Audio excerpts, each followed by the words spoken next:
Ikinagalak ng mga Caviteño ang isinagawang town hall meeting kay senatorial candidate Pastor Apollo C. Quiboloy. Nagbigay ito ng pagkakataon sa mga residente ng Cavite na mas makilala ang kanyang pagkatao at mga plataporma sa kanyang pagtakbo sa Senado. Sa patuloy na pagdaraos ng mga town hall meeting sa iba't ibang barangay sa buong Pilipinas, mas maraming mamamayan ang nabibigyan ng pagkakataong kilalanin ng mas malalim si Pastor Quiboloy.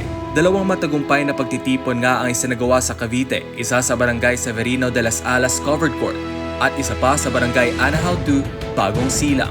Umabot ka ng halos 1,000 residente ang dumalo at nagbigay ng kanilang suporta sa butihing pastor. Ayon kay Clarimar Ambus, isang VAWC officer ng barangay Anahaw, mahalaga ang ganitong mga pagtitipon upang linawin ang mga maling impormasyon tungkol sa isang kandidato. Aniya, hindi ko lubos na kilala si Pastor Quiboloy kung hindi kayo pumunta dito upang ipaliwanag. Ang pagkakilala namin sa kanya ay kabaliktaran ng unang sinasabi nila. Siya pala talaga ang kailangan nating iluklok sa Senado upang may taguyod ang ating bansa. Ganito rin ang pananaw ni Maria Giagamay, konsihal ng barangay Anahaw. Aniya, napaka-importante po talaga na nagpapakilala. Kasi sa balita po iba, pero mula nang makilala na namin siya, mas maganda po na isa siya sa mga makaupo sa Senado.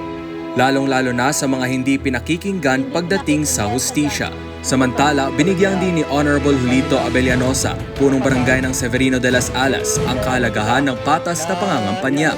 Importante po talaga ito dahil nailalabas sa mga kandidato ang kanilang karapatan na ipakilala ang sarili at ipahayag ang kanilang plataporma. Hindi tayo dapat magpadikta sa kung sino ang dapat nating iboto. Dapat tayong makinig at mag-isip para sa kapakanan ng buong Pilipinas at ng ating mga kababayan. Ani Abellanosa. Gayon din ipinahayag ni Vice Mayor Percival Kabuhat ng General Mariano Alvarez o GMA Cavite ang kanyang pasasalamat sa isinagawang campaign rally ni Pastor Quiboloy. Mahalaga na malaman ng taong bayan kung ano ang mga plano at programa makakabuti sa ating bansa. Mas gusto ko na ang mga kandidatong may hangaring maglingkod ay nabibigyan ng pagkakataong ipakilala ang kanilang sarili. Sa ganitong paraan, malalaman natin kung paano sila maaaring makatulong sa ating bayan. Sa pamamagitan ng patuloy na town hall meetings at direktang pakikipag-usap sa publiko, patuloy na pinakikilala ni Pastor Apollo C. Quiboloy kanyang mga layunin para sa bayan. Ipinapakita nito ang kahalagahan ng patas at bukas na pangangampanya upang mabigyan ng tamang impormasyon ang mga botante sa darating na halalan.